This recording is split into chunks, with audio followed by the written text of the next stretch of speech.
नमस्कार।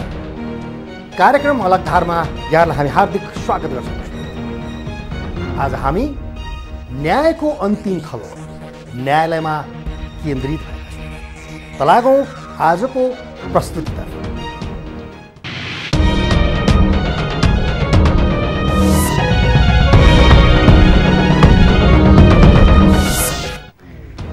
अब आजको प्रस्तुति दर्शक, संवैधानिक परिषदले प्रधान न्यायाधीशमा सिफारिस गरेका दीपक राज जोशी संसदीय सुनवाई समितिबाट न्यायालयको उच्च तहमा पुग्न रोकिएका छन्। दर्शकवृन्द,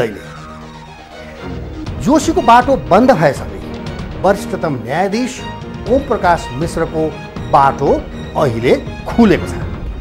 तर जोशीलाई चलाइए जस्तै कैँची चलाइयो भने मिश्र पनि प्रधान न्यायाधीश हुन्छन् नै भन्न सकिन्न। दर्शकवृन्द, यो प्रकरणले न्यायालयमा चरम राजनीतिकरण अहिले भित्रिएको महसुस गरिएको छ। न्यायालयको स्वतन्त्रता, तटस्थता र सार्वभौमिकतामा आँच आउने आशंकाहरू अहिले गर्न थालिएको छ। जताततै पञ्चायत प्रजातान्त्रिक काल राजाको निरङ्कुश शासनका बेला समेत प्रधान न्यायाधीश नियुक्तिमा कहीँ कतै कुनै पनि विवाद गरिँदैन थियो। न निकटता हेरिन्थ्यो न त राजनीतिक आस्था नै।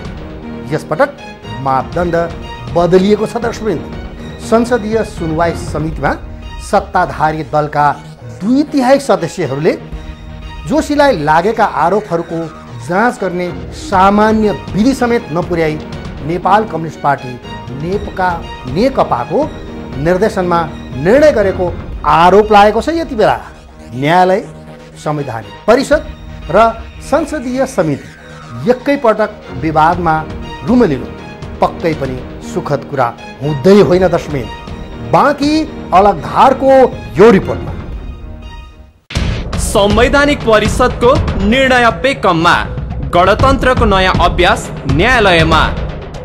निर्दलीय पञ्चायती व्यवस्था संसदीय काल र राजाको प्रत्यक्ष शासनकालमा प्राय कायम मुकायम प्रधान न्यायाधीश नै प्रधान न्यायाधीश नियुक्ति हुने इतिहास रहेको छ।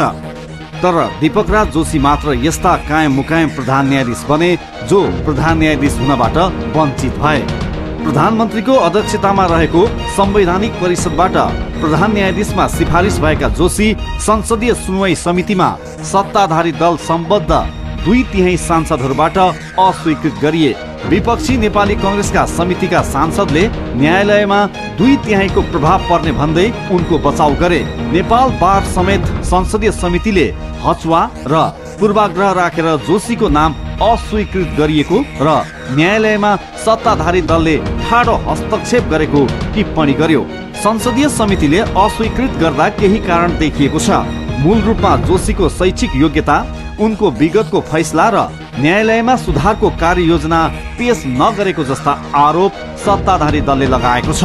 भलै जोशी स्वयंले आफ्नो योग्यताको प्रमाणपत्रको परीक्षण गर्न र समितिमा पेश गरेको न्यायालय सुधारको कार्ययोजना हेर्न खुलेआम चुनौती दिएका छन्। जुन शैक्षिक प्रमाणपत्रको आधारबाट उत्तीर्ण भई 11 वर्षसम्म काम गरी नेपाल ल क्याम्पसको प्रमुख हुँदै न्यायाधीशको रूपमा म पुगेको छु र पुनरावेदन अदालतबाट नियुक्त भई 22 वर्ष काम गर्दा समेत र मुख्य न्यायाधीशको जिम्मेवारी र सर्वोच्च अदालतमा 4 वर्ष काम गर्दा समेत कहिल्यै प्रश्न नउठेको कुरामा प्रधान न्यायाधीश हुने अवस्थामा नियतवश ममाथि भ्रमको खोडा चलाई सम्मानित संसदीय सुनवाई समितिले तथ्य बिनाको निर्णय गर्नु आफैमा आश्चर्यजनक विषय हो भन्ने मलाई लागेको छ। यो प्रकरणले 2/3 को बलमा नेपाल कम्युनिस्ट पार्टी नेकपाले संसद र न्यायालयलाई कार्यकारीको छाया बनाउन खोजेको रूपमा लिनेहरू पनि छन्। संसदीय समितिले आएका विवादहरूको परीक्षण नगरी जोशीलाई अस्वीकृत गर्दा आशंकाहरू आउनु नाजायज होइन। जोशीलाई सत्ताधारी दलका सांसदहरूले अस्वीकृत गरेपछि उनी 15 दिन बिदामा छन्। यो बीचमा वरिष्ठतम न्यायाधीश ओम प्रकाश मिश्रले न्यायालयको कमान्ड सम्हालिरहेका छन्। नयाँ प्रधान न्यायाधीशको खोजी भएको छ। विगतको परम्परा पछ्याउने हो भने जोशी नै हुनु पर्दथ्यो। यो बाटो बन्द भएको छ। अब मिश्रकै पालो रहेको छ। तर फेरि पनि सत्ताधारी दल निकटस्थहरूबाट मिश्रलाई विवादित बनाउन थालेको पाइन्छ यसले फेरि नेपाल कम्युनिस्ट पार्टीले न्यायालयमा थप चलखेल गर्ने पो हो कि भन्ने आशंका बढाएको छ। अब संवैधानिक परिषदले कसको नाम सिफारिस गर्छ र संसदीय समितिले कुन भूमिका खेल्छ भनेर धेरैलाई कौतूहलता जागेको छ। हाम्रो संवैधानिक परिषद चाहिँ एउटा आयोग हो, सरकार भनेको सरकार हो, संविधान संसद भनेको संसद हो, यो यहाँले चाहिँ बुझिहाल्नु छ। दोस्रो कुरा के हुन्छ कि त्यो आयोगमा माने उसले आयोगले जेनरल क्यापेबिलिटी हेर्छ, डुबेर चरित्र हेर्न सक्ने अवस्था चाहिँ आउँदैन। फेरि उसले न्यायिक जगतमा कसले के कसो गर्यो भन्ने कुराको ज्ञान पनि उसलाई हुँदैन।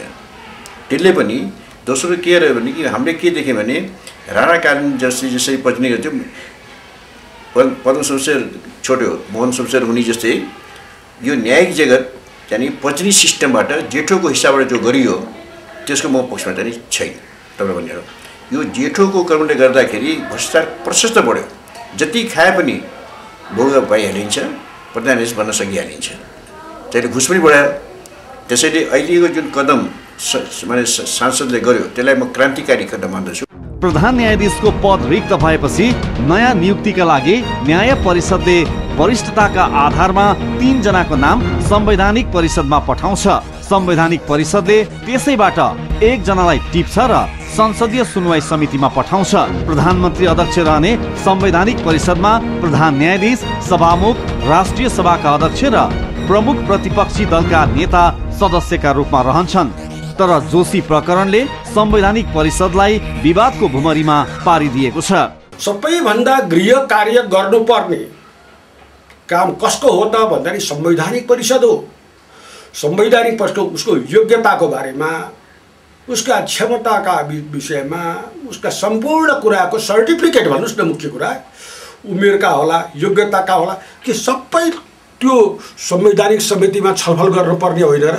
के संवैधानिक समिति पोस्ट अफिस हो र जहाँबाट चाहिँ न्याय परिषदले 3 जनाको नाम अथवा 2 जनाको नाम पठाइदिन्छ, त्यो सर्लक्क न्याय सुनवाई समितिमा आउने कुरा त होइन।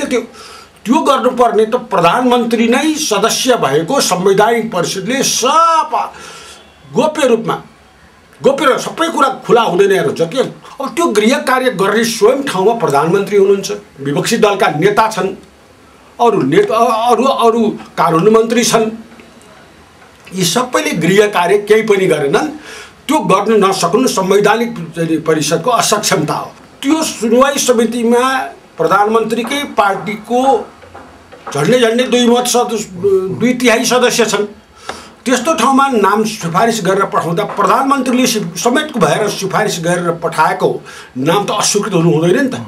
विपक्षी दल कांग्रेसले संवैधानिक परिषदको सिफारिस अस्वीकृत भएपछि परिषदको अध्यक्ष तथा प्रधानमन्त्री केपी शर्मा ओली नैतिक संकटमा परेको भनेर घुमाउरो भाषामा राजीनामा माग गरिसकेको अवस्था रहेको छ।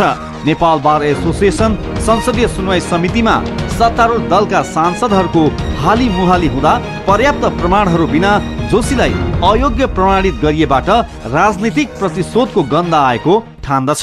संसदीय सुनवाई समितिमा 10-15 जनामा 10 जना सत्ताधारी दलकै हुनुभएको कारणले यो रिजेक्ट गरिएको छ र उहाँ 48 सालदेखि 75 सालसम्म एउटा सम्मानित जज भएर काम गरिसक्नु भएको कारणले त्यसको जुन कार्यक्षमता नै छैन भन्ने किसिमको जुन 4वटा बुदामा निर्णय गरिएको छ, त्यो निर्णय के छ भने गर्नै नहुने निर्णय गरेको छ संसदीय समितिले। किनभने उहाँलाई अरू रिजनै दिन सकेको छैन, उहाँलाई निर्णय कुनै किसिमको अरू चार्ज लगाउन सकेका छैन। त्यसैले गर्दाखेरि यो अहिले नेपालको इतिहासमा, जुडिसियल इतिहासमा के छ भने जुन हामी संवैधानिक सर्वोच्चता न्यायिक स्वतन्त्रता भन्थ्यौँ, त्यो न्यायिक स्वतन्त्रता उल्लङ्घन हुन गएको छ। संसदीय सुनवाई समितिको 2/3 सदस्यहरूबाट अस्वीकृत भएका जोशीलाई अनेक दबाब दिएर न्यायाधीशबाट राजीनामा दिलाउने योजनामा नेपाल कम्युनिस्ट पार्टी देखिएको छ। राजीनामा नगरे जोशीलाई महाअभियोग लगाउने चेतावनी दिएबाट उनलाई राजनीतिक प्रतिशोध साँधेको होइन भन्ने आधार देखिँदैन। जोशीलाई सर्वोच्च अदालतमा टिक्नै नदिने सत्ता पक्षको योजना सार्वजनिक भइरहेको बेला विपक्षी नेपाली कांग्रेसले यो प्रकरणलाई संसदमा चर्काउने र अन्तर्राष्ट्रियकरण गर्ने योजनामा रहेको छ। शङ्काकै भरमा संसदीय समितिले जोशीलाई अस्वीकृत गर्नु र आशंकाकै भरमा कांग्रेस चर्किनु जायज हो या होइन भन्ने बहस गर्नुपर्ने देखिन्छ। न्यायालय जस्तो संवेदनशील ठाउँको प्रधान न्यायाधीश पदमा नियुक्ति हुने व्यक्तिमाथि उठेको प्रश्नमा उसले मात्रै के भन्यो भने कि उसका सचिव प्रमाणपत्रहरू सन्देहात्मक छन् भनेर भन्यो। अब कि त त्यसलाई फेक छन् भन्न उसले प्रमाणित गर्न नसकेको हुनुपर्थ्यो, त्यो भएको सायद कुरा अन्त्य हुन्थ्यो होला। तर शङ्काको भरमा तिमीलाई मैले अस्वीकार गरेँ भन्दाखेरि त धेरै कुराहरू बाहिर आउँछ। जोशी प्रकरणले न्यायालयमा चरम राजनीतिक हस्तक्षेपको बाटो सडकसम्मै पोखिएको छ। न्यायाधीशले दिने न्याय राजनीतिक आस्था र लाइन अनुसार नहोस् भनेर चनाखो हुनुपर्ने देखिन्छ। न्यायालय र संसद बीच अविश्वास बढ्ने हो कि भन्ने आशंका बढ्दो छ। संवैधानिक परिषदको औचित्य र कार्यक्षमतामा समेत गम्भीर प्रश्न तेर्सिएको छ। अब एकैछिनको विश्रामपछि बाँकी अलग धार लिएर यहाँ समक्ष उपस्थित हुनेछौँ। एकैछिनको लागि यो छोटो विश्राम।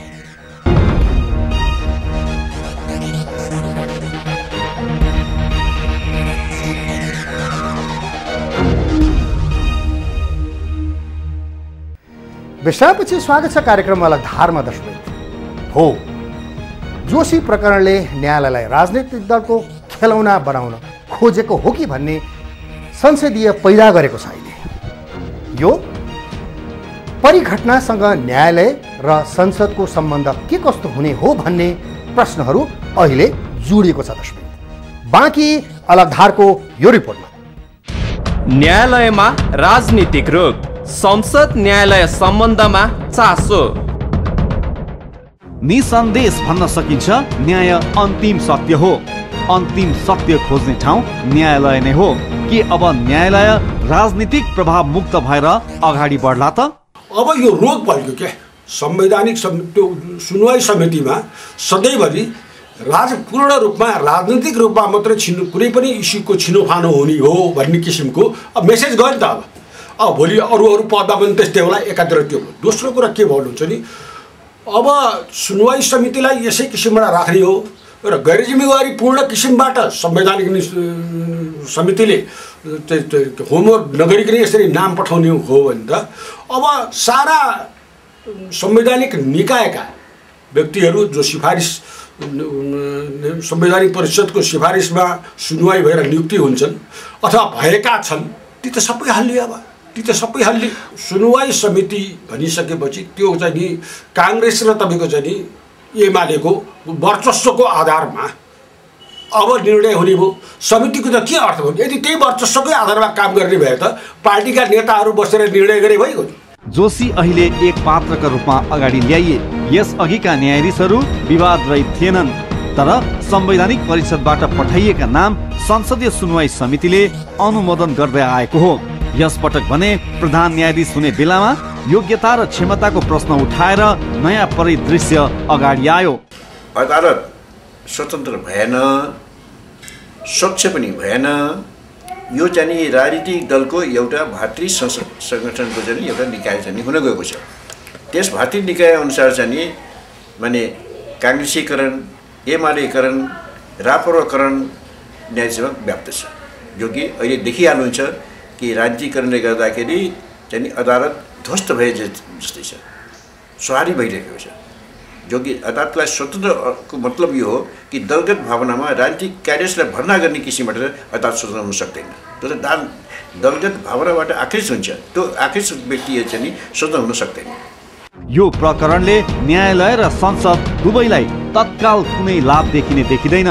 दुईटा सम्भावना रहन्छ। एउटा त न्यायाधीशहरू सरकारप्रति नतमस्तक हुने, वफादार हुने र न्यायाधीश र न्यायालयलाई नियन्त्रित दिशातिर लाने एउटा सम्भावना त्यो देखिन्छ। अब अर्को छ अलिकति गर्स भएको एउटा इमानको नेतृत्व भएको मान्छेले भोलि आएर न्यायालयमा केही गर्नु चाहन्छु भन्यो भने उसले सरकारको क्रियाकलापहरू, गलत क्रियाकलापलाई असंवैधानिक भन्दाखेरि एउटा कन्फ्रन्टेसनमा जाने अवस्था पनि रहन्छ। त्यसैले दुईटै सम्भावना चाहिँ म देख्छु, तर अहिले तत्काल हेर्दाखेरि यसले फाइदा भन्दा ड्यामेज गर्ने काम बढी हुन्छ। हो दर्शक, न्यायालयको उच्च तहमा को आउँछ त्यो ठुलो विषय हुँदै होइन दर्शकवृन्द। मूल विषय शक्ति पृथकीकरणमा के कस्तो असर पर्छ त्यो नै मूल विषय हो। अनि त्यस्तै न्यायालयको सर्वोच्चता, स्वतन्त्रता र तटस्थता कायम रहन्छ कि रहँदैन भन्ने विषय नै मूल विषय हो दर्शक। बाँकी अलग धारको यो रिपोर्ट मार्फत न्यायाधीश नै अन्यायमा, प्रश्न न्यायालयको गरिमामा। जोशी प्रकरणले कुन मोड लिन्छ त्यो समयक्रममा देखिँदै जानेछ। जोशीले चाहिँ न्यायालयलाई आफ्नो कर्मथलो मात्र होइन आस्थाको केन्द्र बनाउन भूमिका खेल्नुको विकल्प छैन। जब संसदले उहाँमाथि विश्वास गरेन भने, संसदको समिति भनेको संसद हो, संसद भनेको जनप्रतिनिधि, जनप्रतिनिधिले विश्वास गरेन भने उहाँले बरु आदरपूर्ण तरिकाबाट, सम्मानपूर्ण तरिकाबाट संसदको आदेशलाई मानेर राजीनामा गर्नु बेस हो। उहाँले पनि यत्रो वर्ष न्यायपालिकामा बसेर काम गर्नुभयो। अब उहाँले न्यायपालिकालाई माया गर्नुपर्छ। त्यो म्याग्नेनिटी, छाती चौडा छाती देखाउन सक्नुभयो भने अब म यसरी मेरो नाम अस्वीकृत हो, म नाम अस्वीकृत भइसकेपछि जतिसुकै राजनीतिक कुरा भए पनि त अधिकार भएको समितिले नै तपाईँको उहाँको नाम अस्वीकृत गरे हो नि त। भनेपछि उहाँले राजीनामा दिनुपर्छ। किनभने उहाँ बसेर अब त्यो धेरै विवाद गरेर न्यायपालिकालाई रसातलमा पुर्याइदिनु हुँदैन। संसदीय सुनवाई समितिको 2/3 निर्णयको बाछिटा सर्वोच्च अदालतका न्यायाधीशहरूमा परिसकेको छ। न्यायालयमा स्पष्टै दुई धार देखिएको बताइन्छ। हामी त त्यो द्वन्द्व नहोस्, समाधान होस्, स्वतन्त्र न्यायपालिका चलिरहोस्। द्वन्द्व त तपाईँको त्यतिकै सरकारले आफै द्वन्द्व सिर्जना गरिसक्यो। त्यसैले हामी स्वतन्त्र न्यायपालिकाको पहरेदारको हैसियतले जुन किसिमको हिजोको कदम हो यो दुर्भाग्यपूर्ण निर्णय हो। यसले स्वतन्त्र न्यायपालिकालाई रहन दिँदैन भन्ने हामीलाई मान्यता छ। त्यसका आधारमा हामी चलिरहेछ। हाम्रो आन्दोलन हामी जुडिसियरीभित्रै मात्र हुन्छ आन्दोलन। हामी त्यो दलको जस्तो आन्दोलन तपाईँको होइन त्यसरी गर्छन् नि। जुडिसियरीभित्रैको आन्दोलन नै हामी गरेको थियौँ। जुडिसियरीलाई स्वतन्त्र न्यायपालिकाभित्रै राखिराख्नुपर्छ भन्ने मान्यताभित्रै हाम्रो आन्दोलनहरू हुन्छ। यो प्रकरण तत्काल सेलाउने छैन। दीर्घकालसम्म यसको आयामहरूबारे छलफल चलिरहनेछ। प्रधान न्यायाधीश नियुक्तिको एउटा निश्चित मापदण्ड स्थापित गर्नु चाहिँ अहिलेको आवश्यकता हो। अहिलेको न्यायिक व्यवस्थामा न्यायिक जगत चाहिँ सप्रिन सक्दैन। आमूल परिवर्तन नगरिकन हुन सक्दैन। र आमूल परिवर्तनको अर्थ चाहिँ यही हो, चाहे चाहिँ असल वकिल होस्, विद्वान, अहिले पनि तपाईँ हेर्नु होला 1 से 1 विद्वान वकिलहरू छन्, युवकहरू छन्, बहुत ठुलो विद्वानहरू छन्। तपाईँलाई राम्रो मैले कति विद्वानलाई के भन्ने गरिरहेको छु भने तिमीहरू के पोखरीमा पढेर ठुलो हुन सक्छौ, समुद्र पोखरी खन्ने तिम्रो क्यापेसिटी छ भने तिमी आज पोखरीमा पढिरहेको छौ। त्यस्तै न्यायाधीश पनि चाहे जिल्ला न्यायाधीश होस् या पुरा होस्, जो मान्छे योग्य छ, क्षमता मान्छ, त्यसलाई नै दिनुपर्दछ। म त त्यो सिलेक्सनको पक्षधर मान्छे हुँ। यसै सिलसिलामा चाहिँ एउटै पनि भन्छु, तपाईँले चाहिँ नि अनुप्रसाद सिंह ऊ बिएबएल होइन, लब्धे भट्ट बिएबएल होइन, 4 पासे हुन्। अनुप्रसाद सिंह जस्तो हरिप्रसादको बाद कोही न्यायाधीश रह्यो भने त्यो चाहिँ अनुप्रसाद सिंह जो सुधारक पनि रहे भने खोइ त योग्यता त कानुन प्रयोग त भएन, तर उच्चतम त पुग्यो त्यसले। त्यसैले इमान्दारी साथ उच्च व्यक्तिलाई, दक्ष व्यक्तिलाई, सक्षम व्यक्तिलाई तपाईँले नलगेसम्म न्याय व्यवस्था चाहिँ विकृति विसङ्गतिबाट मुक्त हुन सक्दैन। अन्याय परेकाहरूले समयमै न्याय नपाएको त घाम जत्तिकै छर्लङ्ग छ। न्यायालयमा ढिला सुस्ती त्यत्तिकै छ। कतिपय अवस्थामा न्याय किनबेचको अस्त्र बनेको चर्चाहरू सुनिन्छन्।